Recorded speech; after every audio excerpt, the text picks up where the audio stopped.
자, 그러면 이제 훈요 10조를 이제 보죠. 훈요 10조는 이제 다 살펴볼 필요 없고, 몇 개만 이제 중요한 걸 이제 살펴볼 텐데요. 먼저 제 1조 보면요. 거기에 보면 이제 첫 번째 내용을 보면, 우리 국가의 왕업은, 모두 부처님을 도움을 받아서 세운 거다. 불교사원을 창건하고, 주지도에 파견하여, 불도를 닦음으로써 각기 직책을 다하도록 하다. 하는 것이다. 자, 이거 무슨 정책이 반영되어 있죠? 숭불 정책. 그래서 이제 민심을 끌어들이기 위한 숭불 정책이 반영되어 있고요. 그 다음에 이제 두 번째로는 모든 사원들은 다 도손이 국내 산천의 순역을 가져서 창건한 것이다. 도손의 말에 자기가 선정한 것 외에는 한 번 사원을 짓는다면 지덕을 훼손시키고 국원이 길지 못할 것을 하였다. 여기는 풍수지휘서라고 비보사찰서를 반영하고 있어요. 그리고 또 한편으로는 너무 많이 지을 경우에는 남사할 경우는 어떻게 돼요? 여러 가지 문제점이 있겠죠. 이제 승려가 많아지면 일단 국가의 조세나 요역이나 이런 것도 동원해서 한계가 있으니까 한편으로는 불교 숭배하는 것처럼 보이지만 또 한편은 불교 사역이 확대되는 걸 견제한다는 의미도 있어요. 예. 근데 실제로는 사찰을 이렇게 규제를 했지만 개경 시내에 되게 많아요. 사찰들이. 그래서 이제 후대에 이것도 이제 조작된 위협이 있다 이렇게 보고 있거든요. 그 다음에 이제 사항을 보면요. 자, 이거는 이제 예전 기초예산으로서 이제 많이 나왔던 거죠. 그래갖고 이제 우리 동방은 오래전부터 중국의 풍수를 본받아 문물 예약 제도를 다 그대로 준수해왔다. 그래서 이제 있는데, 근데 구태여 똑같은 것을 구태여 억지로 맞출 필요는 없다. 그래서 불필구동이라는 말이 있죠. 그러면 거라는 금수와 같은 나라이기 때문에 풍습과 언어가 다르고 그들의 의관 제도는 본받지 마라. 여기서 볼 수 있는 것은 중국 문화의 선택적 수용이라고 볼 수 있죠. 자주 성격을 볼 수 있고 거란의 어떤 적대시 정책들을 볼 수가 있는데, 자, 근데 이게 이 불필구동이라는 말이 선택적 수용이라는 말이 심호 28조에도 나와요. 근데 심호 28조 다른 게 뭐냐면 여기에선 중국을 지칭할 때 뭐라고 지칭했죠? 당풍, 당나라 풍수 이렇게 있는데 보통 당풍하면 당나라의 풍수만 포함하는 게 아니라 중국의 풍습을 얘기해요. 이거 우리나라 이제 정근대시 때 중국을 지칭한 대명사가 뭐냐면 당이었어. 그래서 조선시대도 당학하면 누구의 음악이죠? 중국의 음악을 뜻하는 거야.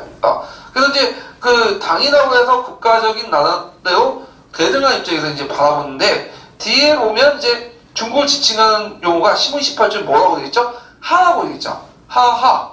그래서 중국을 하라는 말을 쓰는 것은 우리는 뭐를 보는 거야? 독일 워낙을 보는 거야. 중국을 중시로 보고 그래서 중국보다 낮은 상대적 위치에서 보는 거죠. 그래서 미묘한 차이지만 상당히 의미가 달라요. 그래서 요때 그렇게 자주적인 어떤 성격이 강할 수 있었던 것은 뭐냐면 일단 고구려 계승의식도 있고 그 다음에 고려의 지배층들이 누구였죠? 고구려의 후손들이었던 패서 출신 패서 출신의 호족들이라는 건 이제 연관시켜서 보야 되고 성종 때는 주로 육두풍 관료 출신이죠. 예, 사대적인 그거 연관시켜서 봐야 된다. 예, 그래서 신라가 그 당시 한강 유역을 차지하고 나서 나당 동맹 이후부터 적극적으로 그냥 본받았죠. 그래서 당나라의 문화를 그것을 비판한 거죠. 예, 그래서 비판적 의미도 같이 있다. 이런 것도 좀 보시면 될 것 같아요.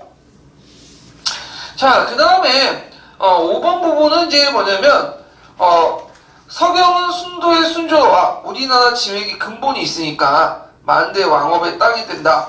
마땅히 추나 추동 사절의 중간달에 국왕이 순수하여 거기에 100일 이상을 머물러 왕실에 도모할 것이다. 자, 이건 일단은 서경의 수덕이라는 말이 있는 거 보니까 풍수지휘서 관련돼 있죠. 그래서 있고 또 여기서 볼 수 있는 게 뭐냐면 직위세왕설이야. 직위세왕설. 그래서 나중에 알겠죠? 직위세왕설은 뭐냐면 어떤 곳이 직위가 강하더라도 시간이 지나면 어떻게 됐어요? 직위가 약해지죠.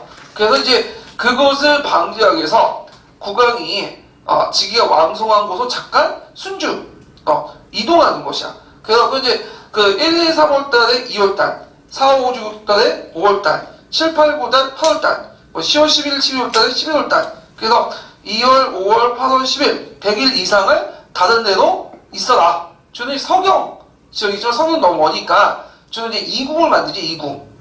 그래서 뭐 고려나 조선시대 같은 경우에는 법궁이 있고, 그 다음에 또 다르게 이 사회궁을 만들죠. 그래서 이렇게 왔다 갔다 하는 거는 직위가 세하는 것을 방지하게 한 그런 의미가 있고요. 그래서 여기 또 볼 수 있는 것이 서경귀치설에 의한 서경 중심사상, 북진정책, 이런 것들을 이제 볼 수가 있다. 그 다음에 이제, 뒤에 많이 많은 것이 6조예요. 6조 내용을 보면, 아니, 6조가 아니라 이건 아니네요. 네. 이건, 6조 내용을 보면, 연등과 팔간회가 관련되어 있는데, 연등회와 팔간회를 관련된 내용을 했는데, 이 연등회 팔간회를, 개최를 해라. 그래서 민심수습 차원에서 숭불정책을 볼 수가 있는데, 그 뒤에 보면 이제 후에 간신대 건의를 절대로 금지할 것이다. 뭔가 예언하는 것 같죠? 예. 그래서 성종 때 그 최승로가 연등의 팔간의 폐지를 건의했죠. 그거와 연관시켜서 좀 볼 수 있는데 이건 또 약간 뒤에 좀 조작된 그런 느낌이 들긴 들어요. 자, 그래서 이제 그 연등에는 숭불, 그 다음 팔간에 토착신앙적 요소가 있죠. 예. 그 다음에 이제 여기 보면 이제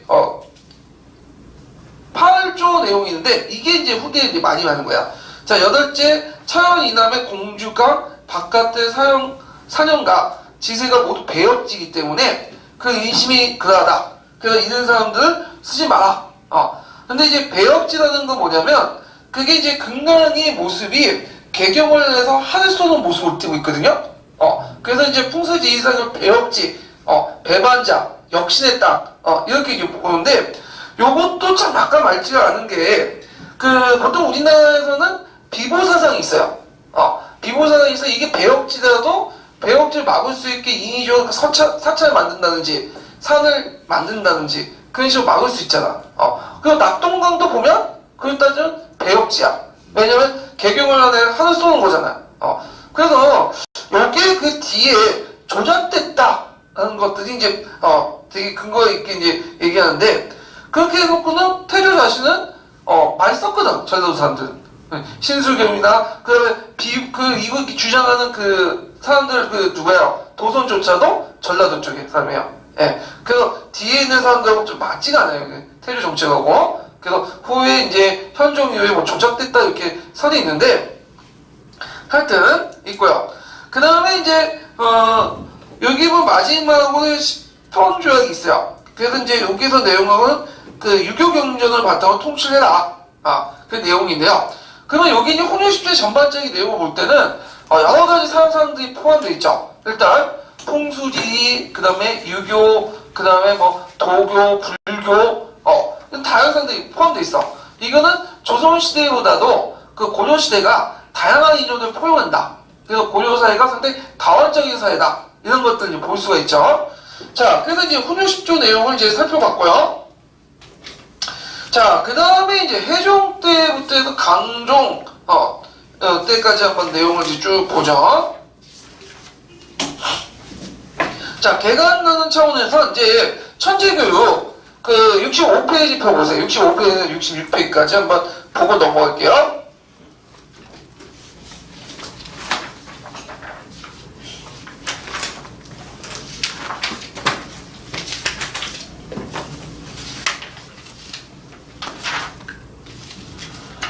자, 65페이지 왕위 계승전제 다툼부터 해서 성종의 유교정책 보고 있죠? 좀 길지만 읽어볼게요. 다음 분이요. 태조는 각 지역의 유력한 호족의 딸과 결혼하였다. 이들이 낳은 왕자들은 호족인 외가의 세력을 바탕으로 왕위 계승 전쟁을 벌였다. 태조가 죽은 후 기반이 약했던 해종이 왕위에 오르자 외척 세력 사이에 왕위 다툼이 벌어졌다. 반란이 일어나는 등 정치가 불안한 가운데 해종이 3년 만에 병으로 죽자 정종이 새로 왕위에 올랐다. 정종은 서경천도를 추진하여 불안정한 왕권을 강화하려 노력하였지만 큰 성과를 거두지 못하였다. 광종의 개혁정치, 왕권의 안정은 광종이 즉위한 이후 이루어졌다. 광종은 26년 동안 왕위에 있으면서 왕권 강화를 위해 여러 정책을 추진하였다. 먼저 노비 안건법을 시행하여 호족들이 불법적으로 가진 노비를 해방시켰으며 중국 후주에서 귀화한 쌍기의 건의에 따라 과거제를 실시하였다. 과거제는 개인의 능력을 중시하여 유교 경전과 문장 능력을 시험보아 관리를 뽑는 제도였다. 이를 통해 왕은 자신에게 충성하는 새로운 인물을 뽑을 수 있었다. 또한 광종은 자신의 왕권 강화 정책에 불만을 품은 건국 공신과 후족들을 숙청하였다. 이렇게 왕권을 강화한 광종은 자신을 황제라 부르게 하고 준풍, 광독 등의 언어를 사용하였다. 성종의 유교 정치. 광종의 뒤를 이어 즉위한 경종은 정치적 숙청보다는 개국 공신 세력을 다시 동용하면서 새로운 안정을 모색하였다.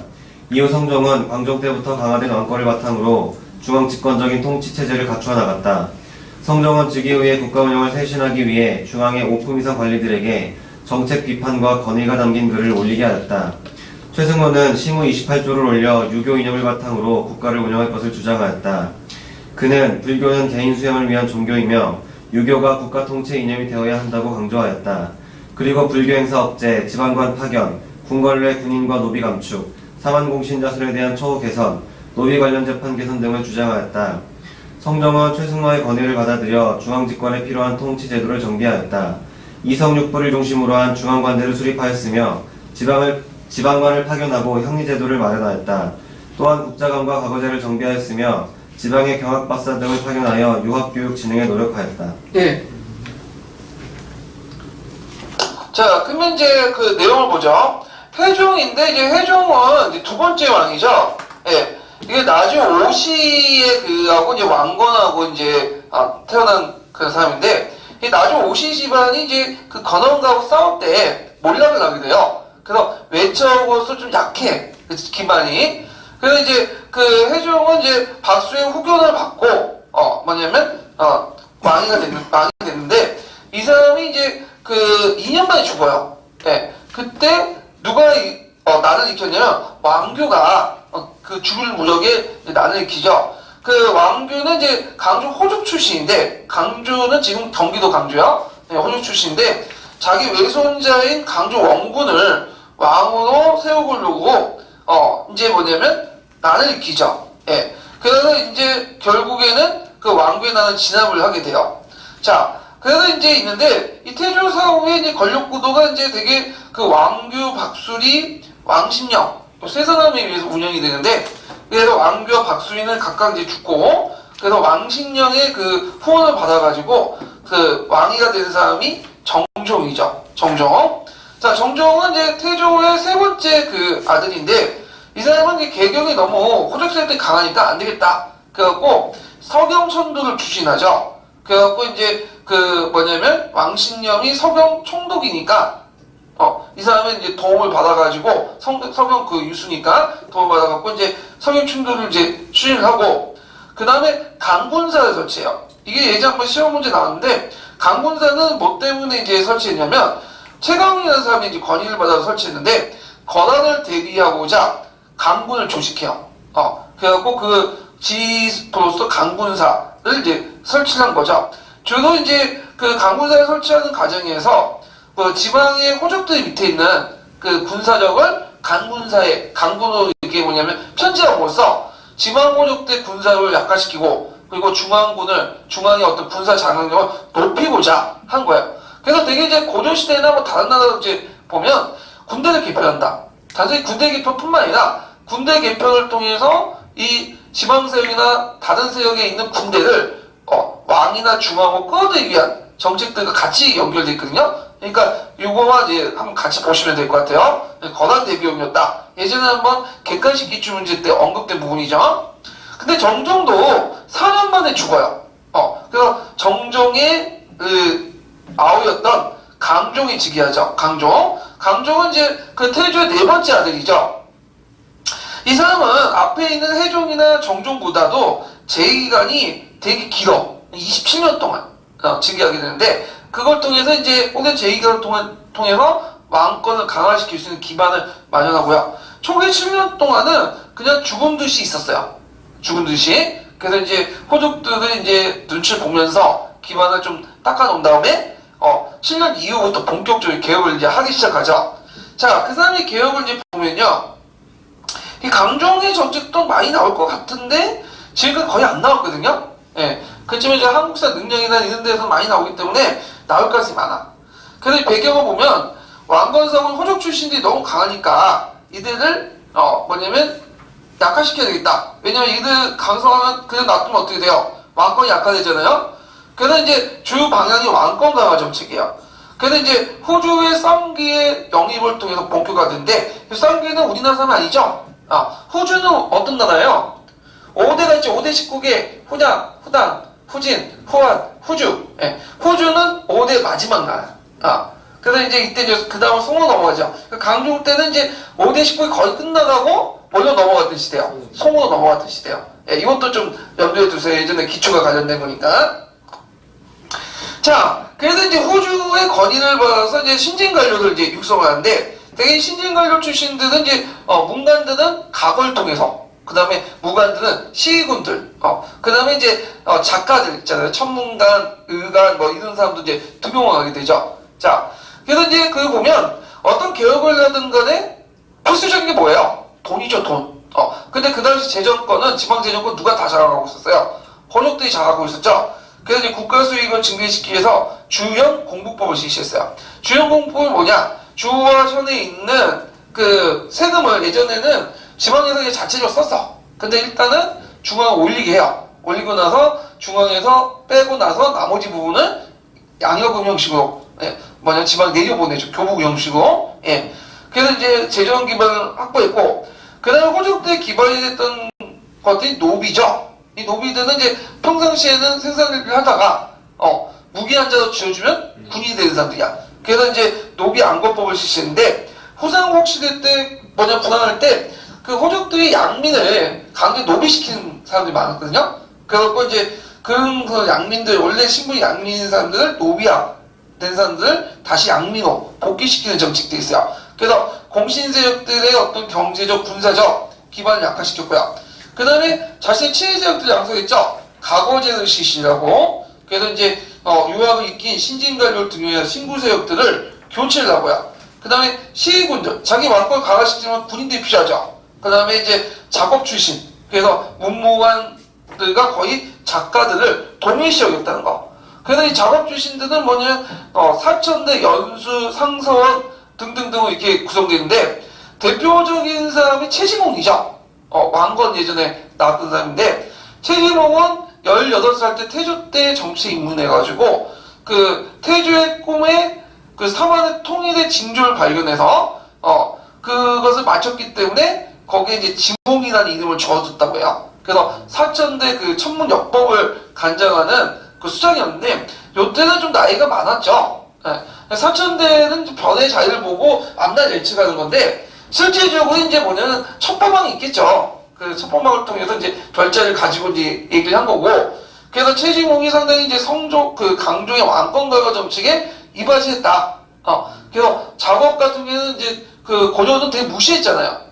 작가 같은 거. 근데 작업 출신자들도 적극적으로 우대를 해서 문무반 동일하게 대우를 했고, 이게 이제 어디에 반영되냐면 그 다음에 시종정식가 반영이 되죠. 이건 좀 뒤에 얘기하고요.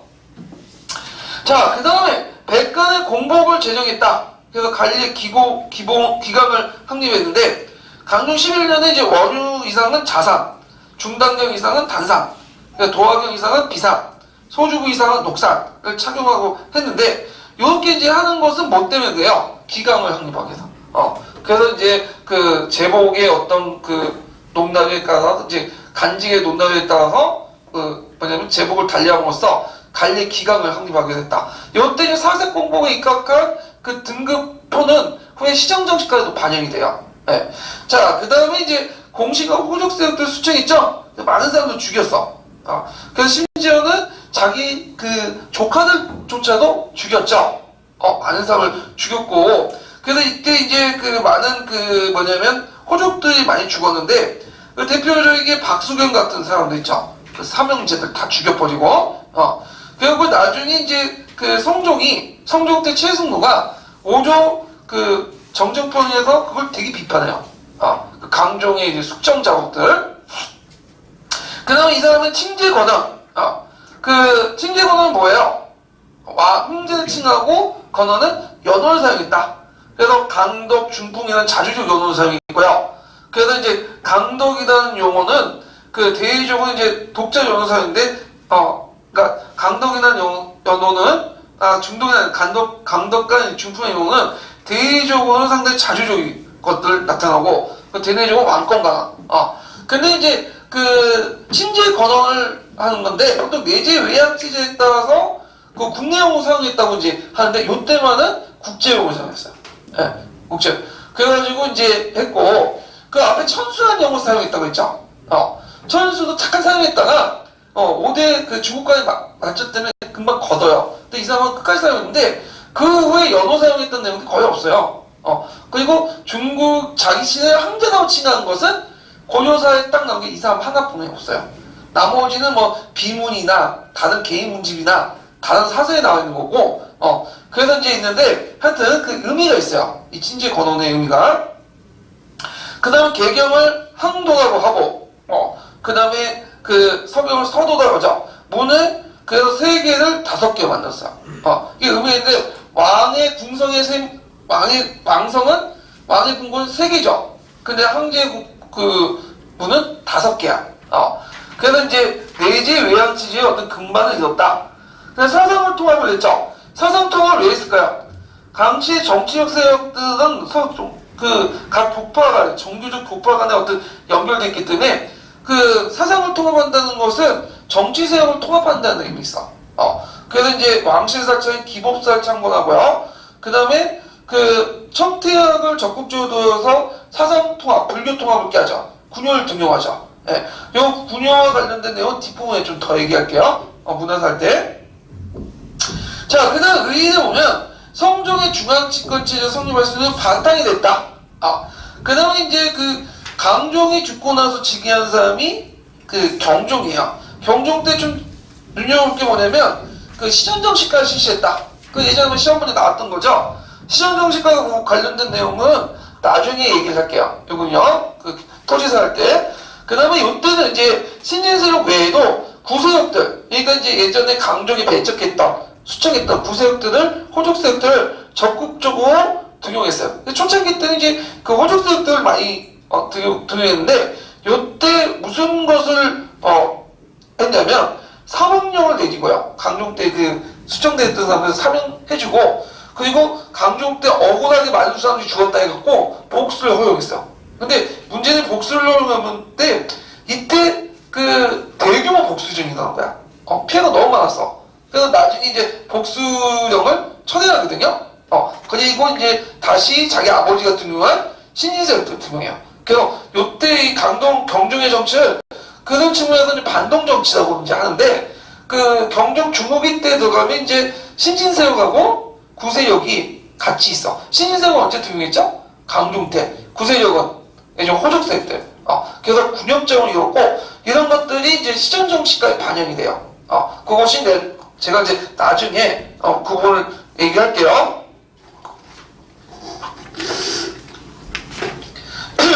자, 그 다음에 성종 때를 보자. 성종 때.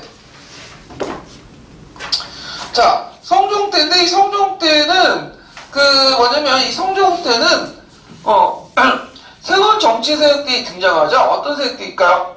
신라 육두풍 세력들. 그래서 육두풍 세력 중에 대표적인 게 최승로고, 그 다음에 이제 요때 이제 성종 때 외교 정책들은 좀 약간 친성 정책을 좀 약간 기울여져요. 그래서 이제 친성 정책, 친성 배후 정책을 하다 보니까 성종 때 권한의 1차 취임을 유발하게 되죠. 예. 그래서 요때 지배한 계층들은 예전에 지배한 계층들은 좀 달라. 예전에 지배한 계층들은 어떤 사람들이요? 패선 출신자였죠. 성종 때 다시 패선 출신자 성종 때 육두품이었다가 다시 이제 목종 때 패선을 옮겼다가 현종 이후부터 완전히 누가 장악한 거야? 육두폰 출신들이 장악하게 되는데, 하여튼 육두폰 출신이 중앙관료로 오게 된 계기가 됐던 것이 성종이다. 성종은 친성 배후 정책을 볼 수 있듯이 대단히 사대적인 정책들을 폈어요. 중국 걸 너무 좋아해. 그래서 중국의 제도와 문물들 그냥 무분별적으로 수용을 한 거야. 그래서 이제 성종 때 말하는 중앙관제에 있는 것들은 다 중국 제도야. 네, 중국 제도. 자, 그러면 그 성종 때 유명한 사람이 최승로죠. 최승로가 이제 그 시무 28조를 올렸죠. 그래서 이것이 성종의 정책 내용이 반영되어 있고요. 그 다음에 5조 정종평이나 해갖고 이제 태조, 해조, 정종, 강종, 경종의 그 정치를 논하는데 그 중에 제일 많이 깠던 사람이 누구라고 했죠? 강종. 강종의 대규모 수청 정책을 이제 많이 비판을 했죠. 자, 그러면 15, 28조는 어떤 의미가 있냐? 이제는 유교 정치한 국가 기반의 확립. 그러니까 예전에 유교라는 것은 포복만 했고 도덕적, 윤리적 차원에서 논했거든요. 근데 정치 운영 원리로서 적극적으로 수용할 수 있는 계기가 마련했던 것이 15, 28조였다. 그 다음에 이제 그 중세적인 어떤 운영 원리를 제공해줬다. 예. 그래서 15, 28조는 그 15, 28조, 28조지만 실제로 22조만 전해져요. 나머지 6개 조는 이제 없는 내용인데, 자, 그럼 주요 내용을 이제 보면 뭐 나오는 부분이 한정돼 있어요, 이것도. 예. 그래갖고 이제 되게 불교 정책 관련된 부분하고, 그 다음에 그 중국 문화의 선택적 수용, 그 다음에 뒤에 이제 지방제도 운영, 한 3, 4개 정도 되나? 그 정도고, 여기는 없지만 이제 국경의 확정과 방어책 관련된, 거단 정책과 관련된 내용이 그 예전에 한번 시험 문제 나왔는데, 요거는 그때 이제 기출 풀면서 한번 보기도 하고요. 자, 여기에서 이제 불교 정책을 보죠. 불교 정책. 자, 여기 석가에 가르치면 수신해 보여. 그다음에 유교에 가르치면 이국의 근원이다. 자, 여기 중요한 말이죠. 그래서 이제 수신지보. 이 뭐야? 그 석가에 가르침이라는 것은 괜히 수신하는데 좋다는 거야. 종교적 측면에서. 근데 유교에 가르치면 이국의 근원은 뭘까? 나라를 통치하는 데는 이제 불교가 아니라 유교를 해야 된다. 그래서 불교와 유교를 공존을 인정하면서도 역할을 분리시켰죠. 그래서 유교는 정치, 불교는 종교. 그래서 종교가 더 이상 정치에 간섭하지 말라. 더 이상 불교 인형 가지고 나라 통치해서 안 된다. 이런 것도 있죠. 자, 이런 것들이 이제 그 성종의 정치에도 반영이 되죠. 그래서 불교 행사를 억제하려고요. 그 다음에 잠시 성종 때만 연등형 8관을 폐지됐어요. 이때 다시 부활되지만. 그 다음에 집을 전료 삼는 걸 금지시키고, 이런 것도 있고요. 그 다음에 이제, 두 번째가 자주 많이 나오죠. 거의 많이 나온다고 보시면 돼요. 3개 쳐놓으세요. 자, 중국의 문화의 어떤 선택적 수용. 아까 혼용 10조에 나서 불필구동이라는 말 있죠? 그래서, 선택을, 모든 걸 받아들이지 말고 선택적으로 수용해라. 자, 그래서 이제 포면 쪽은 이제 고구려 계승의식이 남아있지만, 실제로 그 내용을 보면 상당히 사대적이야. 이걸 이제 자주적으로 이제 교과서에서는 얘기를 하고 있는데, 그걸 또 다른 쪽으로 볼 때는 되게 사대적인 측면도 있어요. 그게 이제 볼 게 뭐냐면, 거기 중국을 뜻하는 내용이 다르죠. 그 혼용식 쪽에서 뭐라고 지칭했죠? 당풍. 근데 이거는 하지제라고 하죠. 하라는 말은 중하죠. 그러니까 중국을 중심으로 놓고 우리는 어떻게 보는 거 아니야? 주변 보는 거야. 그 말 자체가 우리가 중국의 복속국이다. 제후국이다. 이런 말이 있어. 그래서 이 말 자체가 이제 중국을 좀 높게 보고, 우리를 좀 낮게 보기 때문에, 이걸 자주적으로 해석할 수는 없다는 거죠. 물론 이제 교과서나 이런 데는 자주적으로 해석하고 있지만, 그리고 우리가 이제 불필구동할 때, 선택적으로 수용할 때, 이제 주로 이때 선택적으로 수용하는 대상들은 뭘까요? 유교의 문화, 도리, 윤리고, 물질 문명은 선택하지 말자 이런 내용인데, 물질 문명은 선택하지 말자는 것은 물질 문명이 우리가 뛰어나다는 게 아니에요. 물질 문명이 중국보다 비천하기 때문에, 그리고 우리는 제후국이기 때문에 제후국에 걸맞는 물질 문명을 가져야 되겠죠. 그러니까 이게 우리 신분에 맞다는 거야. 물질 문명조차도 중국에 뛰어나지만, 이것을 우리가 수용할 경우에는 우리 제후국의 지혜에 맞지 않게 너무 참원, 예의에 벗어난 짓이다. 그래서 당연히 우리 것은 우리에 걸맞는 미천하고 남루한 것을 사용하자. 그런 내용이야. 완전 사대적인 거야. 근데 그게 이제 교과서는 없죠. 이상하게. 예. 자, 하여튼, 이런 내용도 있다. 그래서, 요런 것들이 있고요. 또 한 측면은 또 자주적인 측면에서 독자의 간제층이 그때 반영됐는데, 이게 이제 뭐냐면, 문모상계제와 이성육부제. 그 예전에 한번 시험 문제 나왔어. 그 이성육부제인데, 원래는 이제 삼성육부제 형태인데, 실제 운영 방법은 이성육부제였다고 그래요. 그 다음에 문무상계제 같은 경우에는 나중에 이제 문상가제, 부상계제. 문상계제는 강종 때 도입됐고, 부상계 때 성종 때 도입해가지고 완비했는데, 그 운영 방법이 좀 다르죠. 예, 그건 좀 이따 설명을 하고요. 그래서 이게 예전에 한번 시험 문제 나왔고요. 자, 그래서 이제 그 관련된 것들을 한번 기출 문제에서 찾아봐서 근거 찾아서 읽어볼게요.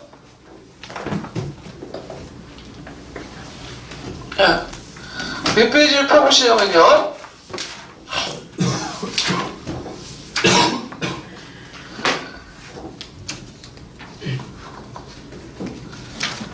자, 1095페이지.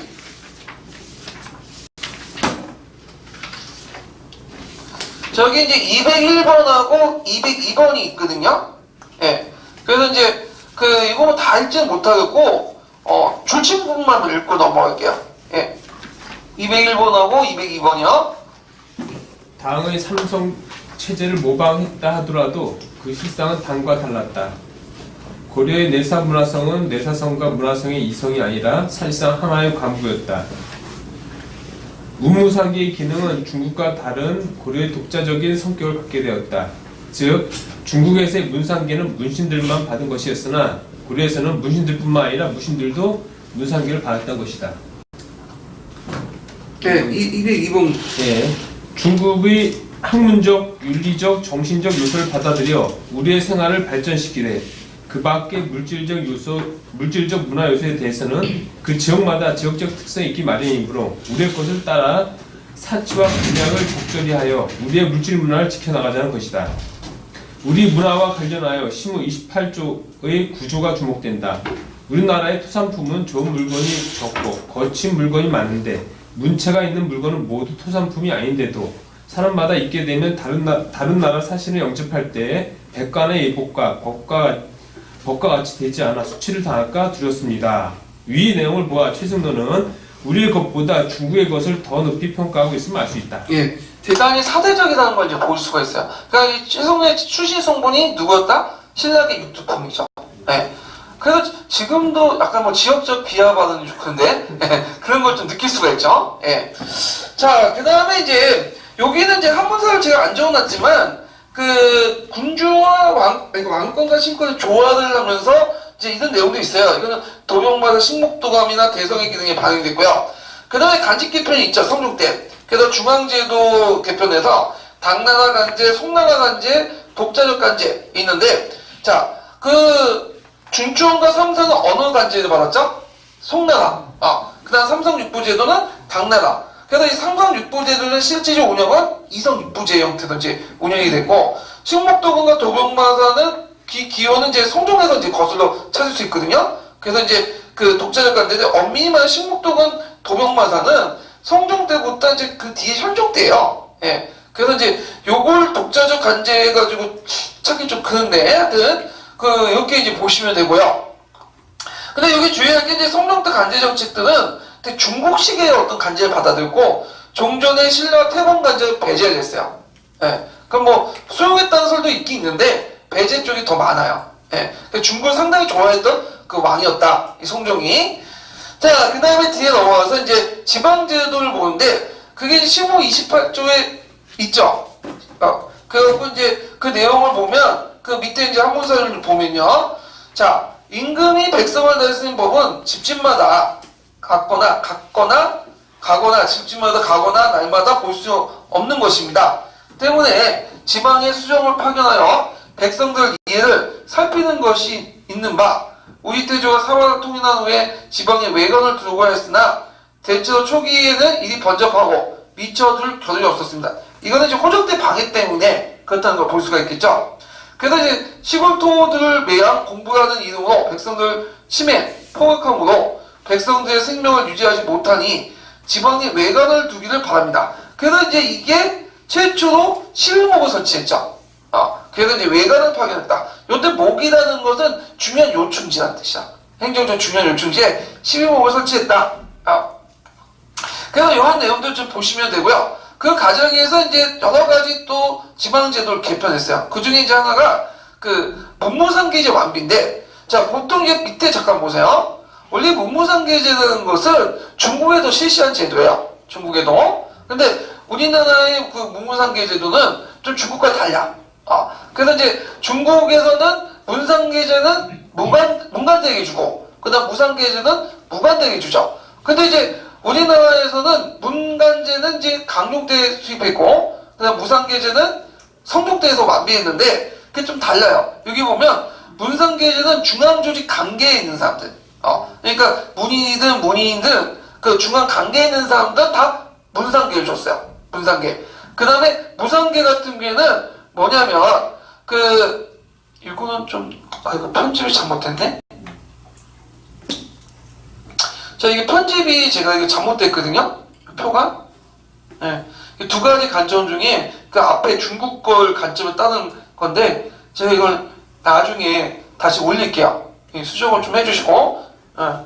그래서 문상계제는 문무인, 무상계제는 어떤 사람들에게 줬냐면 대개 보면 지방세력들, 지방세력들을 줬다. 그 탐나의 여진족들이나 그 다음에 이제 여러 가지 이제 향리계층들이나 그 다음에 뭐냐면 직업을 담당하는 모든 사람들을 무상계를 줬죠. 그래갖고 이제 여기 향리는 무상계를 줌으로써 앞에 있는 문상계의 중앙관계를 차별화시켰죠.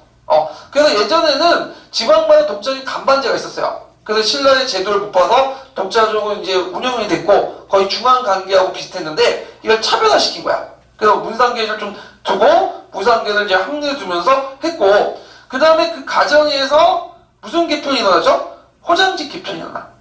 그래서 예전에는 이제 그 신라의 명칭을 따서 당대든 대든 이렇게 호족들 해서 건방지죠.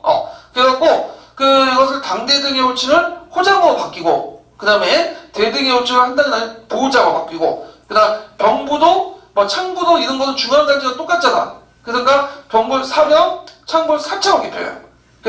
그래서 이런 식으로 해가지고 호장직을 개편했다. 그래갖고 이제 그 내용들을 좀 기억을 하시면 되고요. 거기 항리직 격파가 아니라 항리직을 개편했다 이렇게 쓰시면 돼요. 그래서 이제 문상계제를 항리로 넣고 그리고 그 당시 호장직을 개편해서 그 지방에 있는 간반제에 있는 내용들 다 뜯어 고쳤다 보시면 돼요. 그래서 이제 중앙과 지방의 간제와 그 직급들을 차별화시키면서 중앙 집권을 강화시켜 나갔다. 이렇게 이제 보시면 되겠죠. 그러면 이제 당연히 호족들 군반을 맡겠죠. 그러니까 이제 얘네한테 뭘 줬냐면 지방 경비 운영 차원에서 공예조를 줬는데 실 이때 공예조라는 거는 누구 땅을 준 거예요? 호족대 땅을 인정해 준 거야. 수족권으로서. 그래서 이제 왜냐면 그 지방 갈정들 아직까지는 누가 장악하고 있었어요? 호족들이 장악하고 있었잖아. 그 공예조를 지급했다는 내용들은 그와 연결시켜서 보시면 될 것 같아요. 자, 그래서 이제 이 내용들이 있는데 자, 요거 관련된 내용은 한국사 특강, 국특강에 자세히 돼 있어요. 그래서 있고 그런 그 성종 관련된 내용들을 한번 그 지도서에서 찾아볼게요. 강종과 함께. 강종 읽었나요? 안 읽었죠? 그 지도서 내용. 네, 아닙니다. 네. 자, 250페이지 보세요.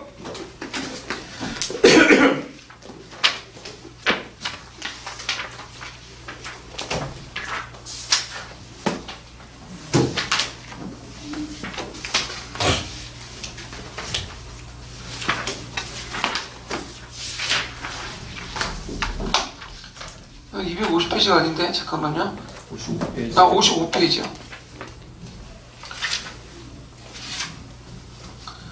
자, 거기에 이제 그 55페이지에 강종의 개혁 부분 있죠. 그래서 이 강종의 개혁 부분은 다 읽지는 못했고 그 두 번째 단락하고 세 번째, 네 번째 단락, 다섯 번째 단락까지 한번 읽어보세요. 강종 즉위 초부터 해갖고 그 밑에 그 뭐뭐 하였다까지 한번 읽어볼까요? 네. 광종 즉위 초에는 충주 유씨와 평상 박씨의 호족 세력에 눌려 광종은 실질적인 왕권을 행사하지 못했다. 이에 광종은 정치적 능력을 기르기 위해 당태종이 지은 정광정요에 관심을 가졌고 대외적으로 광덕이라는 독자적인 연호를 사용하여 자신의 정치적 역량과 대외적 위상을 높였다. 아울러 민심 안정을 위해 불교 진행책을 펴면서 왕실의 위상을 높였다. 일련의 정책을 통해 정치적 토대를 강화한 광종은 왕권 강화를 위한 급진적인 개혁을 추진하였다.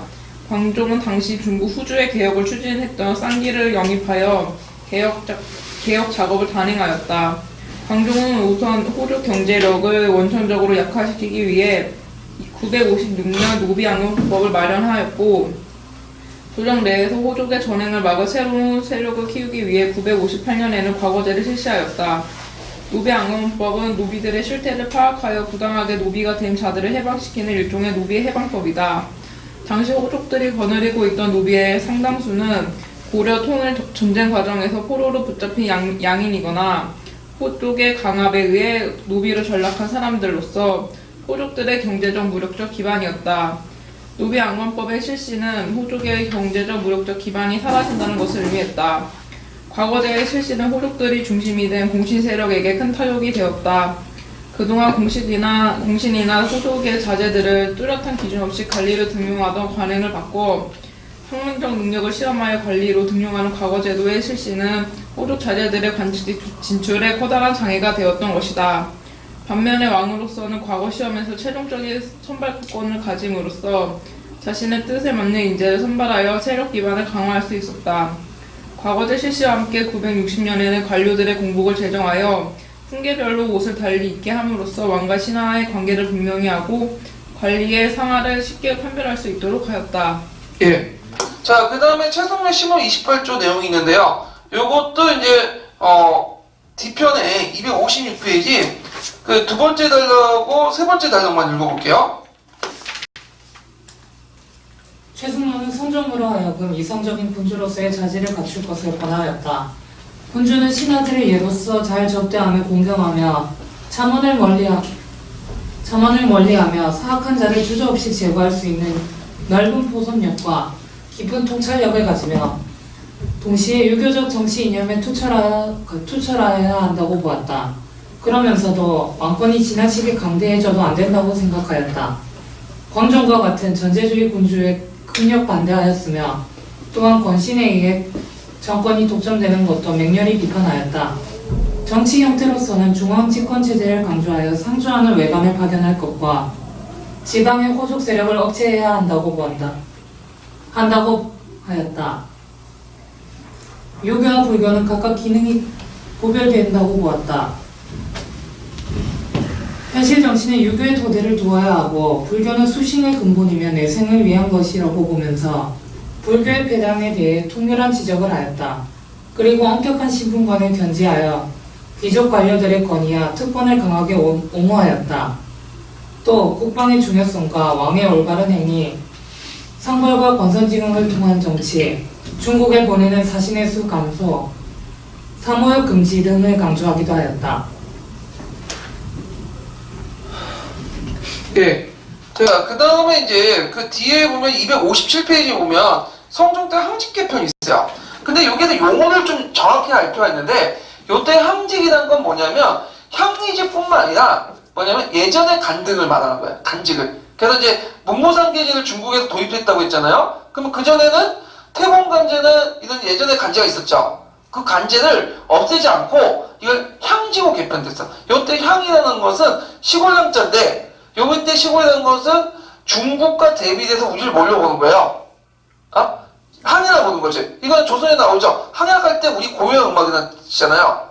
그런 의미예요. 그래서 요 한직이라는 것은 그 큰 개념, 그러니까 예전에 중앙간직이나 지방간직에 있는 모든 그 우리 고유의 간직을 향직이라고 한 거야. 근데 여기 설명한 것은 그 항직 중에 향리직을 얘기하고 있는 거야. 그러니까 향직하고 향리직을 동고 보는 게 아니라 향직이라는 큰 범위 안에 향리직 그 안에 있는 거예요.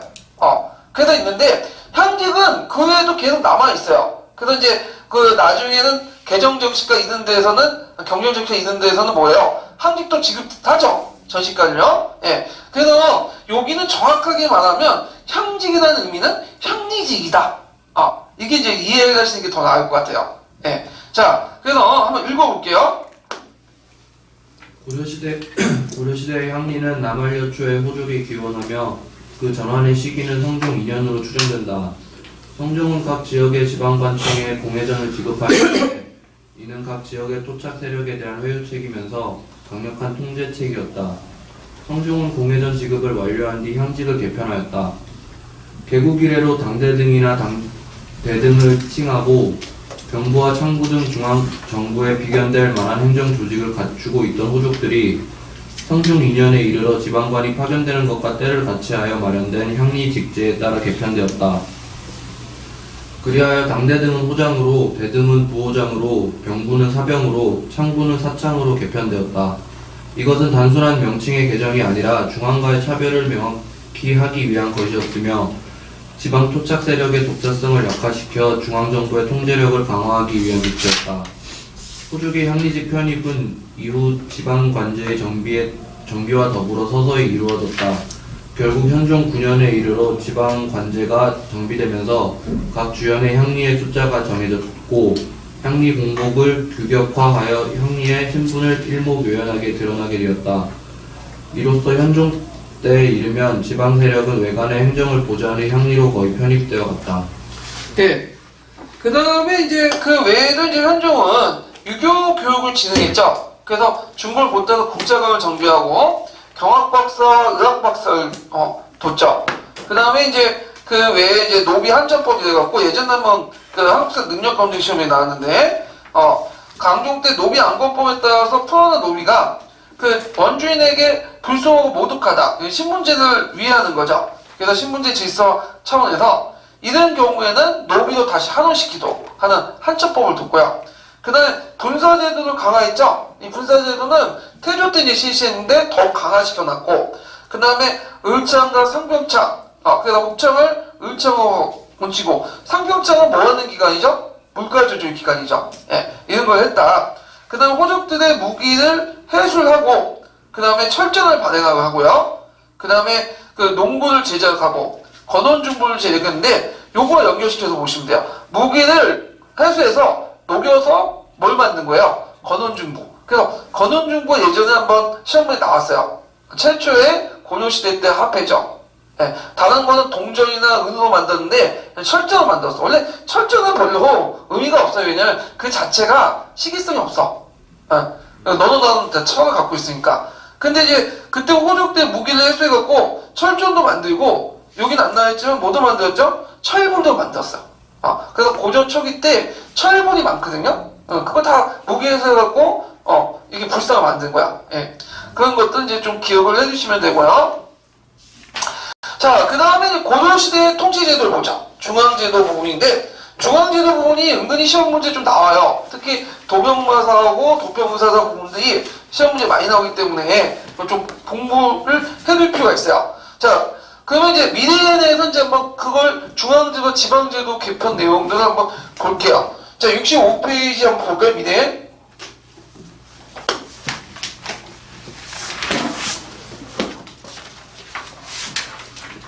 자, 거기 보면 65페이지는 그 고려의 중앙조직을 얘기하고요. 66페이지는 지방행정 정비 내용이 있거든요. 그럼 한번 읽어볼게요. 한 번이 중앙제도 읽고 한 번이 지방제도 읽으면 괜찮을 것 같아요. 네. 고려는 건국 초기에 주로 태봉과 신라의 제도를 받아들여 통치 조직을 운영하였다. 이후 국가 체제가 안정되면서 당의 삼성육부와 청해 제도를 참고하여 실정에 맞게 통치 체제를 갖추어 갔다. 중앙 통치 조직의 근간을 이루는 것은 이성육부 체제였다. 중서문화성은 최고의 중앙 관소로서 국정을 총괄했고 상서성은 육부를 관리하며 정책의 집행을 장담하였다. 하지만 육부는 사실상 중서문화성이 지휘하였다. 중서문화성과 함께 통치 조직의 핵심인 중추원은 군사기밀과 왕명출납을 담당하였다. 이 밖에 화폐와 곡식의 출납회계를 담당한 3사 감찰기구인 어사대가 존재하였다. 어사대는 중서문화성의 낭사와 함께 대간이라 불렸다. 대간은 왕의 잘못을 논하는 간쟁, 잘못된 왕명을 시행하지 않고 되돌려 보내는 동박, 관리 임명과 법령 개폐에 동의하는 서경 등의 권리를 행사하며 정치 권력의 균형을 잡는 역할을 하였다. 한편 고려의 독자적인 기구로 국방 문제를 담당하는 도병마사와 대내적인 법률, 제도 등을 제정하는 식목도감이 있었다. 두 기구는 중서문화성과 중추원의 고관인 재신과 추기의 합의대로 운영되었다. 이러한 회의 기구의 존재는 문벌 부득이 국정을 주도하던 고려 위적 정치 특징을 잘 보여준다. 지방 행정제도를 정비하다. 건국 초에는 호족 세력이 강하여 효율적인 지방 통치가 어려웠다. 성종 때 처음으로 12목의 지방관을 파견했고 이후 점차 중앙집권 체제가 강화되면서 오도 양계를 골격으로 한 지방제도가 마련되었다. 이 과정에서 지방의 호족은 향리로 전환되었다. 오도는 일반 행정구역으로 안찰사가 파견되어 도내를 순찰하였다. 도 아래에는 주, 부, 군, 현과 특수행정구역인 향, 부곡, 소 등이 있었다. 각 지역에는 지방관이 파견되었지만 실제로는 수령이 파견되는 주연보다 파견되지 않은 속현이 더 많았다. 양계는 군사행정구역으로 병마사가 파견되었고 곡방산 요충지에는 진이 설치되었다. 한편 속현과 향, 부곡, 소는 주연의 수령을 통해 중앙정부의 지배를 받았다. 각 군현에는 향리 조직이 마련되었는데 향리는 조세, 공물의 징수와 요역 증발 등 행정실무를 담당하면서 그 업무를 세습하였다. 자, 거기 이제 좀 볼 게 뭐냐면 이제 그 밑에 고조의 항리 부분이 있죠. 그 항리의 내용을 좀 읽어보세요. 이 부분은요. 자, 그러면 이제 본 내용에 들어가 볼게요. 자, 고조의 중앙제도는 아까 이제 살펴본 것처럼 성종 때 왕비했어요. 그래서 이제 당나라 간제, 송나라 간제, 독자의 간제 세 개 계통을 이제 보는데 당나라 간제는 그 중서문화성과 상서성, 삼성육부제죠. 근데 이제 그 실제 운영 방법은 이성육부제. 그래서 이제 중서성과 문화성을 중서성이 나와가지고 그 당시 내사성이었는데 하여튼 그것을 합쳐가지고 두 개 더 운영했죠. 중서문화성과 상서성으로. 그다음 송나라는 중추원과 삼사. 그다음 독자의 간제는 도동마 식목도가 이렇게 이제 있고요. 이거 보기 전에 제가 중요한 거 놓쳤네. 기출문제 풀어볼게요. 기출문제. 예.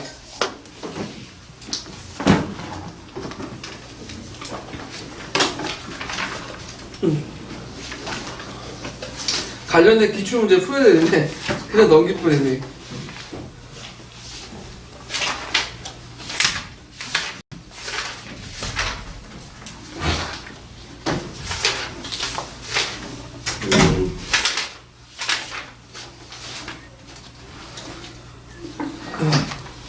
자, 몇 페이지 펴보시면요.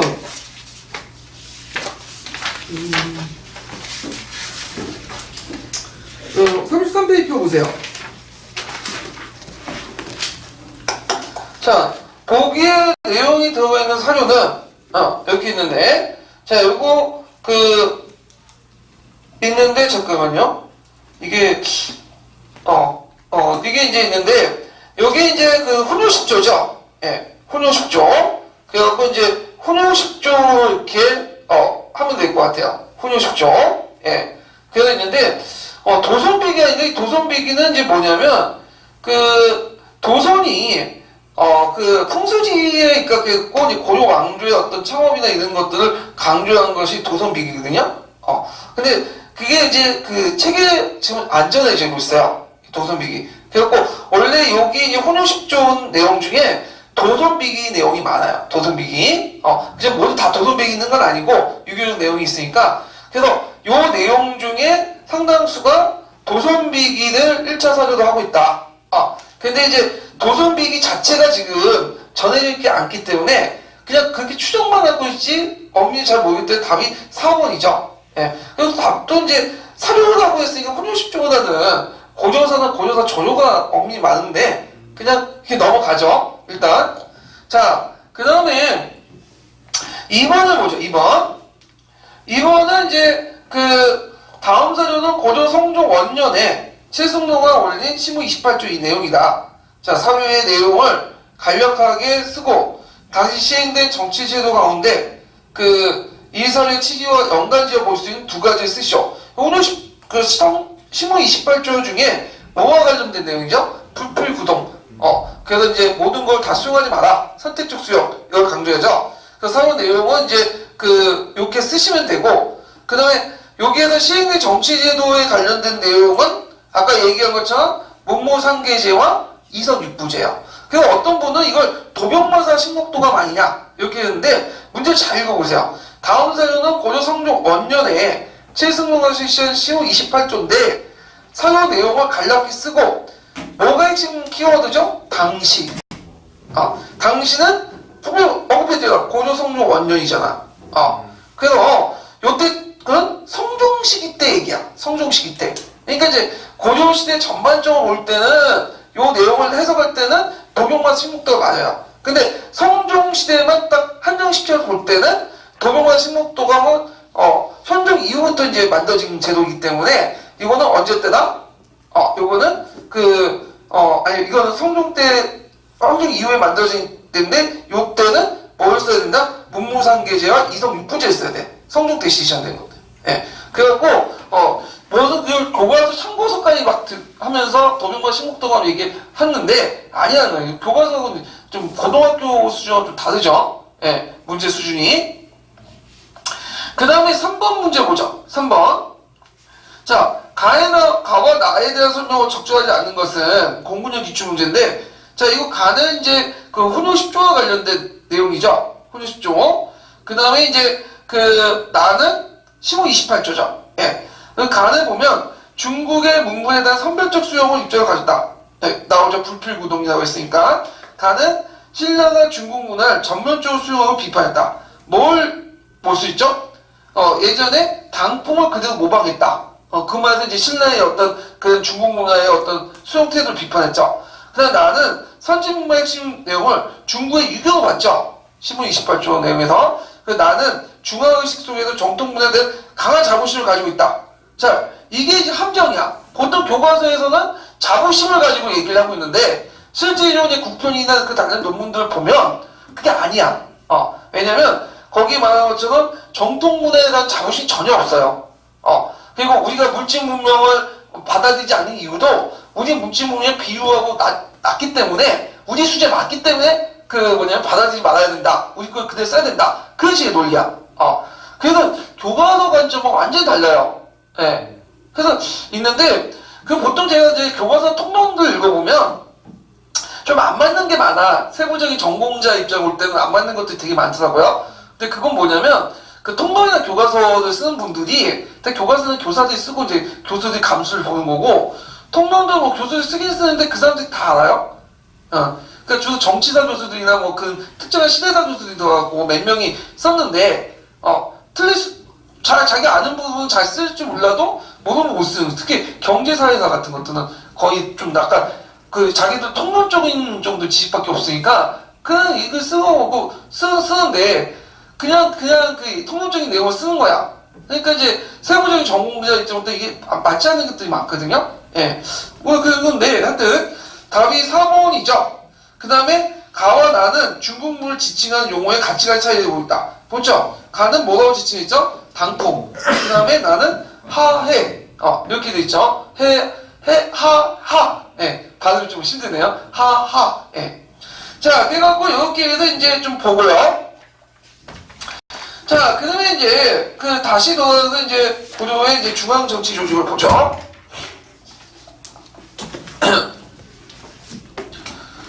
자, 고려 제도의 특징은 아까처럼 얘기했고요. 그러면 제도의 특징들을 이제 볼게요. 자, 당의 상성 육부제도를 받아들였지만 고려의 실정에 맞게 재편됐죠. 그래서 일단은 육부의 서열이 달라. 보통 이제 그 육부의 서열 같은 경우에는 어떻게 돼 있냐면 조선이나 이제 중국에서는 이, 오, 병, 형, 예, 공이죠. 근데 이제 이거에 대해서 고려는 이, 병, 호, 형, 예, 공. 그럼 차이점이 뭘까요? 호조가 조선이나 중국은 넘버 2죠. 병조가 3고. 근데 고려는 병조가 2야. 호조가 D고. 그만큼 군사력을 더 중요시하겠다는 거죠. 예. 그래서 육부의 서열이 다르고, 그 다음 3세의 기능이 약하다는 거. 이 3세는 뭘 담당하고 있죠? 재정을 담당하고 있는데, 송나라 같은 경우에는 육부가 없어요. 육부가 없고, 이성, 제를 운영하고 있고, 거기에 3사를 두죠. 그래서 3사가 이제 일종의 재정을 총괄하는 건데, 우리나라 같은 경우에는, 고려 같은 경우에는 육부가 있죠. 그래서 육부가 겹치는 부분이 있어. 어디가 겹칠까요? 허브가 겹치죠. 그래서 이제 3사의 기능이 상당히 약하고 녹봉 정도만 관리하는 그런 역할을 했다. 그 다음에 이제, 실제 운영은 이성육부제로 운영이 됐고, 그 다음에 상서성 기능이 되게 약화됐는데, 그 이유가 뭐냐면, 상서성은 이제 실행하는 기구죠. 중성문화성의 영역을 갖고, 실행하는 기구인데, 상서성의 그 주요 기구가 상서도성이야.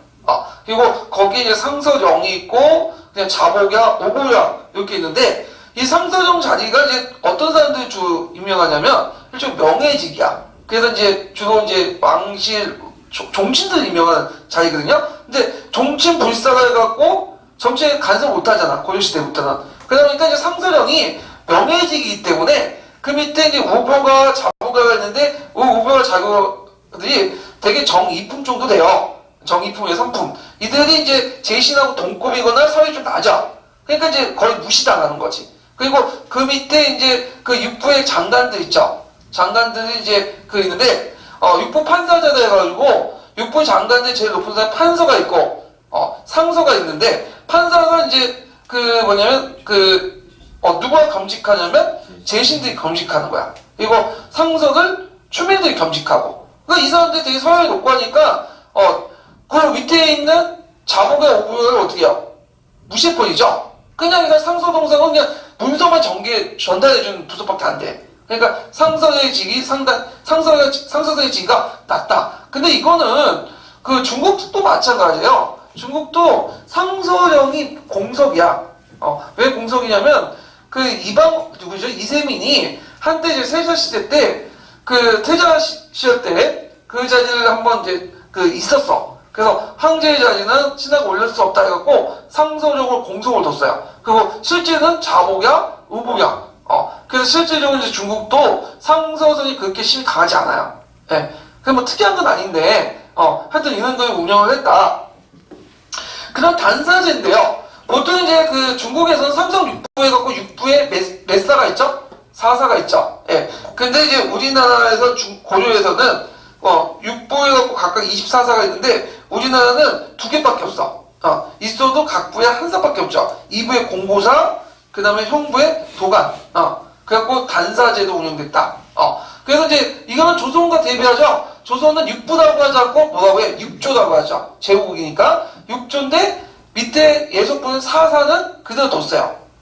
근데 이제 왜 이렇게 축소 운영을 하냐면 다 이유가 있어요. 후에 이제 뭐 횡두리라든지 그 다음에 이렇게 이제 단사제 이런 거 운영하면 중국하고 그 중국 제도를 받아들였지만 중국만큼 우리나라가 뭐 땅이나 인구가 그렇게 많지가 않잖아요. 근데 중국 그대로 있는 간직을 다 받아들이면 어떻게 돼요? 돈이 많이 나가잖아. 그러니까 이런 겸직제라든지 간부의 축소 이런 것들 하면서 재정을 줄이기 위해서 그렇게 했다라는 거 좀 기억을 해두시면 되고요. 자, 그 다음에 여기 이제 중성문화성과 상서 이성체제를 보죠. 중성문화성은 이제 제부라고 하죠. 근데 거기에 말해서 이제 중추원을 뭐라고 해요? 추부라고 하죠. 그래서 제추라고 하죠. 양대 권력기구고요. 그래서 이제 그 중에 제일 높은 게 중성문화성이야.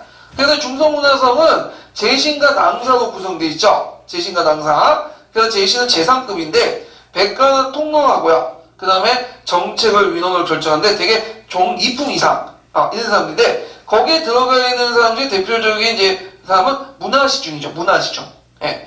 그 다음에 낭사는 3품 정도 되는 사람인데 간쟁, 봉박, 서경권이 있어요. 그래서 이제 요걸 대간이라고 하죠. 대간.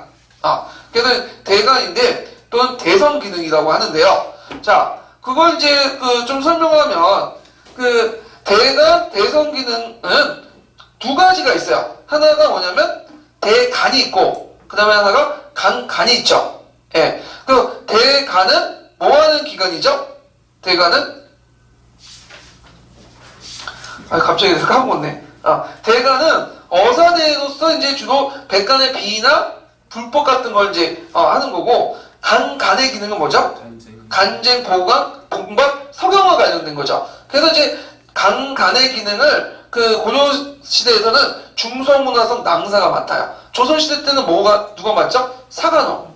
그리고 이제 대간의 기능, 사찰 기능은 누가 맡아요? 고려 시대는 어사대, 조선 시대 때는 사원부 여기에 맡게 되죠. 자, 그래서 이제 이 기능을 이제 낭사, 간갈 기능을 낭사가 이제 맡는다. 간쟁이라는 것은 이제 군주의 불만한 천사나 간원을 하는 거고, 그다음 봉박이라는 건 부당한 조치를 봉안할 수 있는 거예요. 이 봉박권은 어디에서 보이냐면 그 당나라 간지에 보면 그 문화성에서 중서성에 내려온 것들을 거부할 수 있는 봉박권 있죠. 예. 그래서 있는데 이 봉박권 있고 서경권이라는 것은 문무관의 임명이나 법의 개폐 등을 동의하고 서명하는 거야. 근데 이제 이것도 이제 조선시대에 있는데 조선시대 서경은 좀 다른 게 뭐냐면 고려시대 서경은 모든 간직이 포함돼요. 근데 고려시대 고려시대 간지가 모든 간지가 포함되어 있는데 조선시대는 5품 이하만 해. 5품 이상은 그냥 성형 없이 통과시켜. 그래서 이런 것들이 특징이다. 그래서 이제 보시면 되고, 조선시대 때는 봉박이 있어요, 없어요?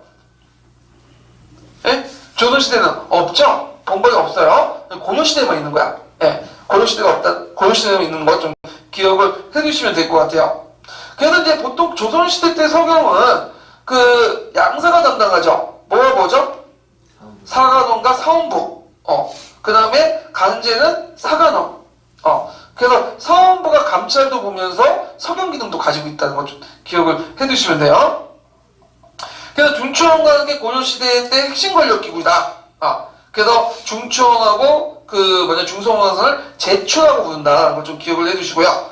자, 상서성과 육부의 관계 보면요. 자, 육부가 독립된 행정조직을 갖추고 있기 때문에 상서성이 육부의 실질적인 지휘기관을 되지 못한다는 거. 그래서 그 이유가 뭐냐면 겸직제에 있는데, 이 겸직제를 뭐라고 하냐면 정확한 명칭은 간품행두제라고 해요. 간품행두제. 이 간품행두제는 예종 때 확립됐어요. 제도화 됐죠. 그래서 예전부터 있었던 간행들을 이제 제도화 시켰는데, 그 주요 이유가 뭘까요? 이거는 재정경비 절약. 재정경비 절약이죠. 예. 그 다음에 이제 조선시대 때 뭐라고 하죠? 제주제라고 하죠. 예. 그래갖고 이제 각 부의 장관 높은 사람들은 되게 당상관인데, 당상관이 많을 경우에는 많이 쓸 경우 돈이 많이 들잖아요. 그러니까 대부분 겸직을 해요. 겸직할 때, 같은 겸직을 할 때 월급은 똑같이 주는 거야. 그래서 이제 2배로 주는 게 아니라 그냥 주는 거예요. 똑같이. 예. 그래서 이제 겸직제 할 때 제일 높은 간직을 판사라고 해요. 판사는 겸직하는 장관 중에 제일 높은 사람 판사. 그래서 보통 육부 판사제를 가지고 육부의 장을 판사죠. 판사는 제게 누가 담당해요? 제신이 담당하고, 그 다음에 이제 중촌의 추민이 뭘 담당해? 그 밑에는 상서를 담당해. 그러다 보니까 자기 간등보다도 높거나 서열이 비슷하거나 서열이 높은 사람들이 이걸 담당하기 때문에 자보가 오보가가 명령을 내릴 수가 없는 거야. 그래서 이런 구조이기 때문에 실질적으로는 상서성이 육부를 통과하지 못해요. 예. 그래서 이제 있고, 육부는 형식적으로 3서의 하부기구이지만 실질적으로 이제 중성군에서 상서를 거치지 않고 직접 국왕과 연결되는 육부 직주제를 실시할 기관이다. 그래서 요게 뭐냐면 우지시고 따면 육부 직계제를 실시했다고 보시면 돼요.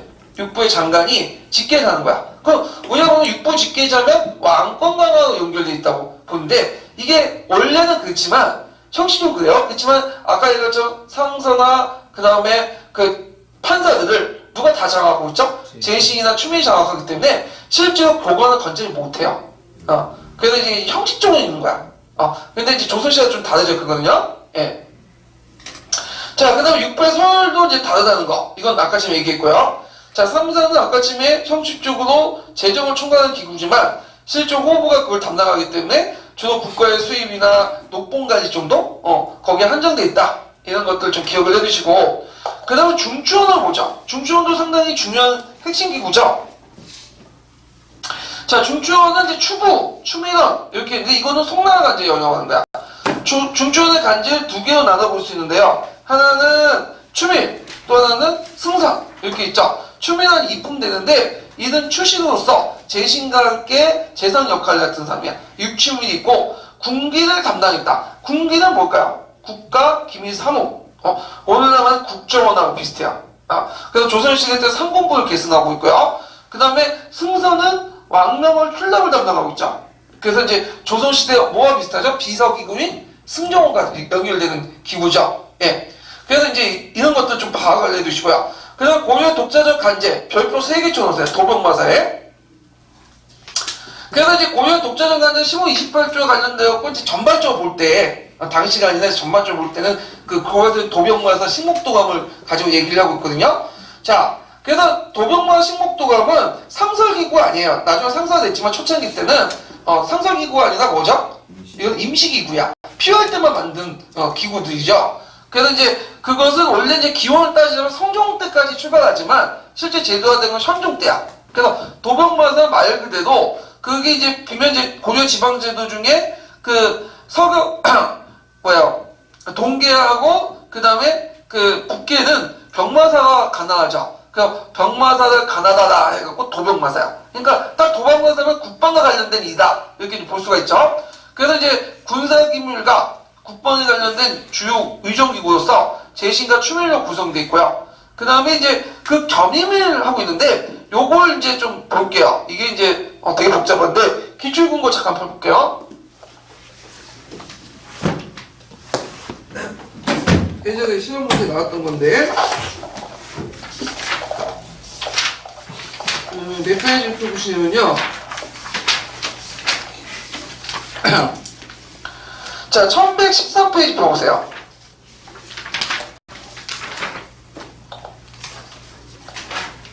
자, 1113페이지에 보면 그 도병마사의 간원 구성이 있어요. 아까 이제 도병마사도 그 운영하는 상설직을 둔 게 아니라 겸직제를 하죠. 행교제로 운영되는데, 자, 제일 높은 관직은 판사야. 판사는 이제 시중, 평자사, 참지정사, 정당문화사, 지문화사 이런 거 있는데, 이런 것들은 대개보는 어디에 있죠? 중성문화사 재신이 겸직해요. 그 다음 사죠. 사는 육추밀, 추밀이 겸직하죠. 그 다음에 부사, 판관, 녹사, 이속 이렇게 구성이 됐죠. 그래서 겸직제로 운영이 된다. 그 밑에 이제 나와 있는 식목도관도 겸직제로 운영돼요. 잠깐 뒤로 가면, 자, 식목도관 간원 구성을 보면요, 식목도관은 한 단계 좀 낮죠. 이게 그래서 좀 한 단계 낮죠. 그래서 사, 부사, 판관, 녹사 이렇게 구성이 됐죠. 예. 그래서 식목도관 최고직인 사가 2명 있고 성제가 임명되고 실종 문화시중이 임명되고요. 그 다음에 부사는 추민이 임명하고 이렇게 돼 있어요. 그래서 간직의 간부의 높낮이에 따라서 간직도 높낮이가 다르다. 그래서 이 도병마 식목도감은 이렇게 겸직제도 운영하고 있다. 이거 좀 기억을 해주시고요. 이거 중요한 거니까 국사편찬 내용이 있어요. 국사편찬위원회를 읽으면 되게 세부적이고 자세히 돼 있거든요. 그래서 한번 나중에 시간 될 때, 학교 가실 때 읽어보세요. 저도 한번 이거 다 읽지 못하고 있는데 내용을 읽을 수 매력이 있더라고. 그러니까 단순히 알고 있는 사실들 그냥 이걸 읽으면 뭐라고 할까, 뭔가 틀린 느낌이 딱 들어. 그래서 다 읽고 싶은데 힘들어. 왜냐면 업무를 봐야 되기 때문에. 예.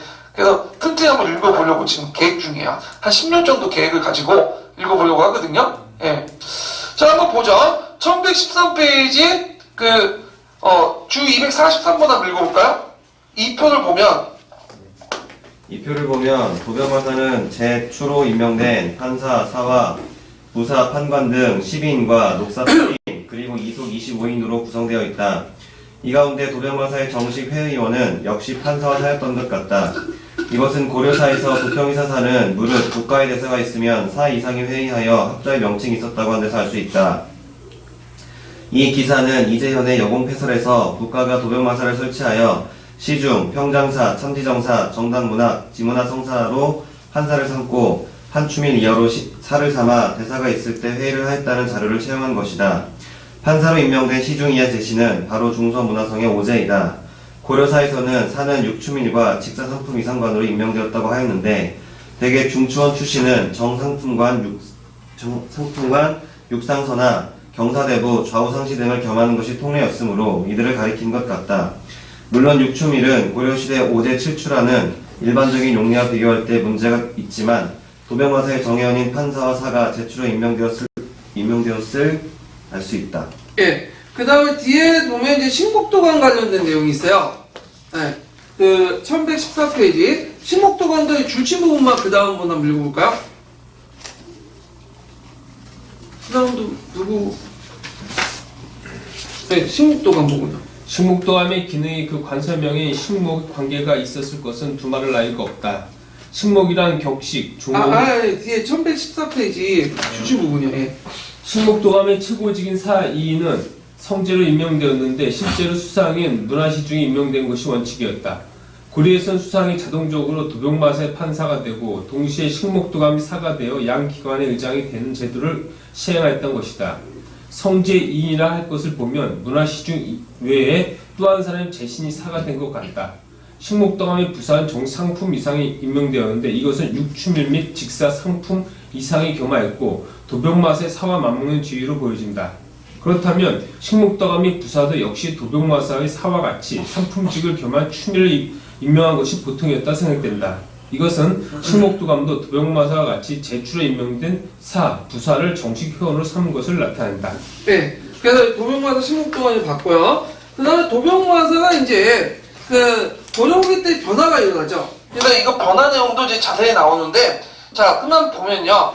자, 고려후기 때 이제 전에, 먼저 이제 고종 때 국정 전반을 총괄하는 도당이라고 호칭을 한대요. 네, 도당. 그래서 이제 고종 때는 원나라 간섭기 이전에 어떤 시기였죠? 무인정권 말기 시대였죠. 그래서 무인정권들이 좀 힘이 약해지면서 이때 이제 국정 전반을 총괄하는 도당이라고 호칭이 되는데, 도당이라는 말은 국정을 총괄하는 기관에게 붙여진 거야. 일반 명사야. 어떤 특정한 명칭 간부들에게 붙여진 게 아니라. 그래서 이제 뭐냐면 조선전기 때 도당은 뭐였죠? 의정부. 그 다음 조선 후기 때는 비변사. 이게 도당이었죠. 자, 그 다음에 원나라 간섭기 때 들어와갖고 이제 그러니까 도병마사를 충령할 때 도평의사사로 배칭해요. 왜냐면 이때는 이제 전반적으로 이제 했기 때문에 도병마사는 명칭이 맞지가 않아. 도병마사는 뭐예요? 군사만 간장하잖아. 그래갖고 국정 전반을 간장한다해서 도평의사사로 배칭돼요. 근데 우리가 이제 주의할 건 뭐냐면 충령할 때 간직기편이 있었죠. 그래서 원나라 간섭 아래 이게 이제 제국체제 간직기편이 있었잖아요. 근데 요거는 자주적으로 한 거예요. 왜냐면 도병마사는 주국 간제와 상관없잖아. 그래갖고 이제 간제가 격화되면서 그 축소된 간제의 나머지 업무들 다 누가 또 맡은 거예요? 도평의사사가 또 맡아서 보시면 돼요. 그래서 이제 도평의사사가 상당히 중요한 기구도 이제 부각이 되기 시작했고요. 그 구성원도 상당히 많아져. 그래서 제추상이든 70명, 80명을 담당을 하고 있고, 거기에 이제 밀직사와 그 다음에 첨의도 참여했다. 그래서 밀직사와 이제 첨의도 이제 참여했다는데, 그 밀직사 첨의는 종전에 제추를 얘기하는 거예요. 제추. 제신과 추매를 얘기한 거죠. 그 다음에 이제 행정사무를 맡는 육색장, 육반공사, 그 다음 경력사, 이런 내용도 있고요. 그래서 이제 도평의사상 상당히 이제 중요한 간부가 부각이 됐고, 조선 초기 때도 물론 이제 힘이 약해졌지만 태조 때까지도 계속 있었어. 그래갖고 도평의사사를 중심으로 해갖고 이제 이성계가 자기 측근 세력을 통해서 이제 통치를 하죠. 그러니까 이게 나중에 왕자에 난 이후에 이방을 못받당한 거야. 그래서 도평의사를 폐지시키고 대신에 정종 2년에 뭘 만들죠? 의정부를 만들죠. 네, 그래서 이렇게 해서 이제 폐지됐다. 네, 이런 것도 지금 기억을 해두시면 되고요. 그럼 관련된 이 근거편을 한번 볼게요.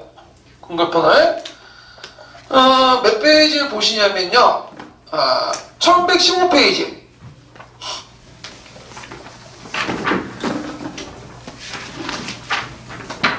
자, 국사편찬위원회 거기 한국사 내용 있죠? 한번 읽어볼게요. 도평의사사는 도병마사에 비하여 그 구성이나 기능 절차에 있어 매우 다른 모습을 보이고 있다. 도병마사가 필요에 따라 간헐적으로 개최되고 그 기능도 주로 군사관계로 한정되는 제한적인 범위 내에 있는 것이었다며, 도평의사사는 상위의 합작기구로서 당시 중대 사안들이 이 기구에서 논의되었다. 도평의사사에는 첨의부, 밀직사와 사의 직추와 3사의 판사, 좌우사가 참여하고 있었다. 도병마사 시절에는 그 구성원이 이른바 오제 7추에 국한되었던 것에 비하며 그 참여 범위가 확대된 것이다. 더욱이 고려 후기에는 제추의 수가 증가함으로써 도평의사사에서 합자하는 인원수는 계속 늘어났다. 원 간섭기만 하더라도 매 시기 제추의 수가 20-30명을 헤아리고 있었고, 연말에 가서는 더욱 늘어나 60-70명이 도당에서 국정을 논의할 정도였다. 자, 그 앞에 보면 이제 도당이라는 말이 어디에서 이제 언제부터 나온다 했죠? 고종 때. 그 도평의사서 개편된 것은 충령한 때. 도당과 관련된 명칭이 생긴 거 1113페이지 주 244번 한번 읽어볼게요. 줄치 부분만 읽어보세요. 그 다음 분이요. 113페이지. 네, 1113페이지 주 244번. 네. 이제 고종 말기에는 도병마사가 양부 제추로 구성되고 국가의 대사를 합의하는 중요기구로 변진된 것이다. 동해의 도병마사는 제추 가운데 특정인 많이 판사 이사에 임명하고 그 밑에 부사 및 판사도 회의원이 되었는데 이제는 부사 및 판관은 보이지 않는 대신 제추 전원이 정회원으로 합자하게 되었다. 또한 그 기능도 종래에는 꼭판 및 군사관계에 한정되었던 것이 이제는 중요 국사 전반에 걸쳐 합작하는 명실상부한 도당이 되었던 것이다. 예. 자, 그러면 이제 다시 앞으로 돌아와서 식목과금 아까 좀 했고, 그러면 이제 그 고려의 중앙정치 제도의 운영의 특징을 보면, 자, 일단은 국왕과 귀족의 권력조합 후방, 왕권과 신권의 조합, 이게 심호 28조에 나와 있죠. 그 국왕 중심의 어떤 귀족 정치를 했고요. 그 다음에 왕권에 유리된 거와 그 다음에 귀족계에 유리한 점이 뭘까요? 보면, 자, 육부가 왕에게 직주하는 제도, 육부 직주제, 직계제 비슷한 게 또 있는데, 근데 이게 실질적으로 잘 운영이 안 됐어요. 왜 그랬다고 했죠? 간풍행두제로 인해서 실제 왕권 강화에 크게 기여하지 못했다. 그 다음에 국왕이 정보기관을 통관하는 권한을 가졌고, 귀족들이 유리한 건 뭐냐면 권력이 어디에 집중돼 있었죠? 대추에 집중하고, 그 다음에 대성의 기능, 대간의 기능이 너무 컸다.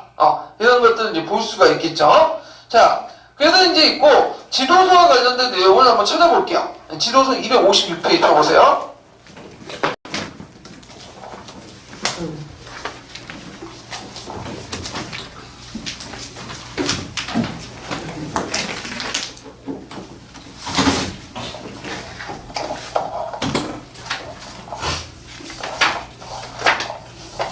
자, 아까 했던 내용들 정리해서 보시면 돼요. 그래서 이제 지도서 256페이지 보면 고려의 중앙정치 특징들이 쭉 나와 있거든요. 그래서 이제 있는데 요거는 이제 아까 전에 신목동하고 도병마사 이제 읽어봤으니까 안 읽어본 것은 중심으로 볼게요. 첫 번째, 두 번째, 세 번째 단락까지. 도병마사 신목동 그 전까지 한번 읽어볼까요? 예. 고려는 당의 삼성 육부 체제를 도입하였지만 이를 고려의 실정에 맞게 재편하였다. 중서성과 문화성을 합쳐 중서문화성으로 하고 상서성과 함께 이성을 두었다. 상서성에는 이부, 병부, 호부, 형부, 예부, 공부가 딸려 있었고 이부에는 고공사, 형부에는 도관이 속사로 있었다. 하지만 육부가 독립된 행정조직을 갖추고 있었기 때문에 상서성이 육부의 실질적인 지휘기관은 되지 못했다. 당나라에서는 육부를 관할하는 도당이 설치되어 있어 상서성의 기능이 강화되어 있었지만 고려는 그렇지 못했던 것이다. 따라서 상서성은 중앙의 육부와 지방의 주연 사이에 공문을 중개하거나 국가 행사를 주관하는 사무기관에 지나지 않았다. 또한 육부는 형식적으로 상성의 하부기관이었지만 실질적으로는 중서문화성과 상서성을 거치지 않고 직접 국왕과 연결되는 기관이었다. 육부의 서열도 당과는 달리 이병, 호, 형, 예, 공부의 순서였는데 이것은 고려가 병부를 중시했다는 점을 보여주는 것이다. 네, 한편부터 계속 네, 세 번째 단락까지. 한편 고려는 송의 관제를 받아들여 삼사를 두고 있지만 그 기능은 송과 달랐다. 삼사는 형식적으로 국가의 전국 출납을 총괄하는 기관이었지만 재정에 대한 모든 권한을 가지고 있지는 못했다. 오히려 재정에 대한 권한은 후부에 더 많이 주어져 있었고 삼사의 기능은 주로 국가의 수입과 세무, 녹봉 관리 등에 한정되어 있었다. 자, 그 옆에 이제 257페이지 대간제도와 서경권 있죠? 요것도 그 다음 분 한번 읽어보세요. 대관이란 대관과 관관을 말한다. 그 관은 권하대로서 주로 백관의 비위나 불법을 규찰 탄핵하는 일을 맡는다. 관관은 중서문화상의 남관을 말한다. 이들은 분주의 불가한 처사나 과오에 대해 힘써 간언하는 간쟁과 부당한 조칙을 봉안하는 공박을 담당하며 이와 함께 문무관의 임명이나 법의 개폐 등의 심사 동의하여 서명하는 서경의 권한을 지니고 있다. 그러나 대관과 관관의 직능은 엄격히 구분되지 않는다. 대관은 같은 언관으로서 다같이 시정의 득실을 능하고 관관도 관료의 비행이나 탐악을 문제하고 대관들도 군주에 대한 전쟁을 하기도 한다. 서경권은 물론 대관이 공통적으로 가지고 있는 권한의 하나였다. 이들 대관의 직능은 왕권의 규제와 고위 관원들의 형벌을 견제하는 것이었다. 네. 자, 이제 좀 쉬었다가 문제 풀어본 다음에 지방제도 넘어갈게요.